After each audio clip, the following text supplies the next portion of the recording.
हाँ तो जीवे महान, पाको निश्चय मजबूत कर तो निराजी त्रिकाल।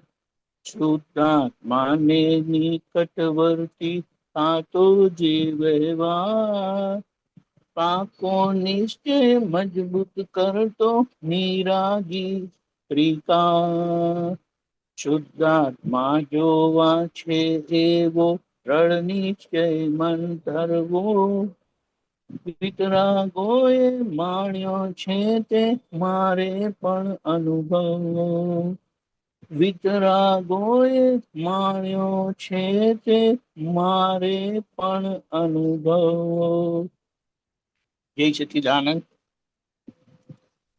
દાદા ભગવાનના આપત સૂત્રનું જે ઓરિજિનલ આપત સૂત્ર છે, એટલે જે આપત સૂત્ર છે એમાં મુખપૃષ્ઠ પર લખ્યું છે, જેણે શુદ્ધાત્મા જાણ્યો એને સર્વ જાણ્યું.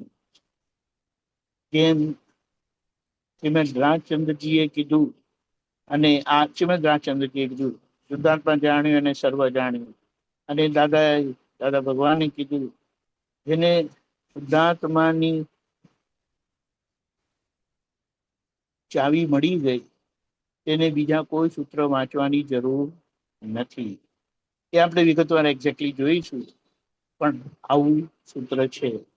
એટલે અહીંયા આ પદમાં કવિરાજશ્રીએ બહુ સારી રીતે મૂક્યું છે કે આપણને દ્રષ્ટિ મળી છે, અને એ દ્રષ્ટિ સાથે આપણે શુદ્ધાત્મા જોવાનો દ્રઢ નિશ્ચય કરવાનો છે. કારણ કે આપણે પેકિંગ અને પેકિંગની ઓળખાણથી જ લોકોને, જગતને જોવાનો, માનવાનો અને એમની સાથે એવી રીતે વ્યવહાર કરવાનું શીખ્યા છે. એ જ દ્રઢ થયેલું છે. એટલે કૃપાથી મળેલું શુદ્ધાત્મા પદ, વિતરાગ ભૂમિકા આપણને એકદમ પકડમાં આવતી નથી.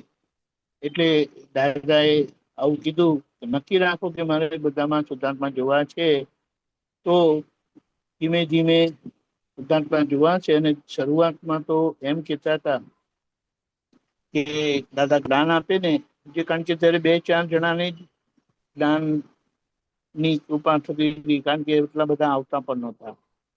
તો એ લોકોને દાદા જાતે પોતાના પૈસે ઘોડાગાડીમાં લઈ જાય, જ્ઞાન વિધિ પતી ગયા પછી જ, અને પછી બતાડે કે પેલો વ્યવહાર દ્રષ્ટિથી માણસ છે, પેકિંગ માણસનું છે, અંદર શુદ્ધાત્મા છે. પેલી બકરી છે, પેકિંગ બહારથી પેકિંગ બકરીનું છે, અંદર શુદ્ધાત્મા છે. પેલા બેન છે પેકિંગ, અને અંદર શુદ્ધાત્મા ભગવાન છે. પછી પેલું આંબાનું ઝાડ દેખાય છે ને, એ પેકિંગ છે અને અંદર શુદ્ધાત્મા છે. એટલે વ્યવહાર દ્રષ્ટિથી પેકિંગ દ્રષ્ટિ અને નિશ્ચય દ્રષ્ટિથી શુદ્ધાત્મા, એમ આ બે આજ્ઞાની એટલે શુદ્ધાત્મા જોવાની ત્યાં ને ત્યાં દાદા ઓલમોસ્ટ અડધો પોણો કલાક લગી પ્રેક્ટિસ કરાવતા હતા.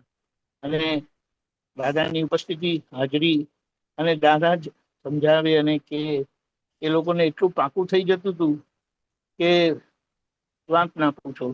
પણ કવિરાજશ્રીએ આ પદમાં મૂકીને આપણને બહુ સરસ સમજણ આપી છે. બધું આપણે આગળ જોઈશું. પણ શુદ્ધાત્માની સકલ સૂત્રની ચાવી જેને મળી છે એને કીધું છે, એટલે શુદ્ધાત્મા એ સકલ સૂત્રની ચાવી છે. એમને બીજા કોઈ સૂત્ર વાંચવાની જરૂર નથી. એક્ઝેક્ટ દાદાના એ પૃષ્ઠ આપણે મૂકીશું અને એને આપણે આપણા પુરુષાર્થમાં લઈશું. જય સચ્ચિદાનંદ. આખા દિવસના પ્રોગ્રામમાં સવારે 10:15 ગુજરાતી સત્સંગ, 4:30 કીર્તન ભક્તિની આરતી, રાત્રે 9 વાગે વર્લ્ડ સત્સંગ. જરૂરથી પધારજો. જય સચ્ચિદાનંદ. જય સચ્ચિદાનંદ.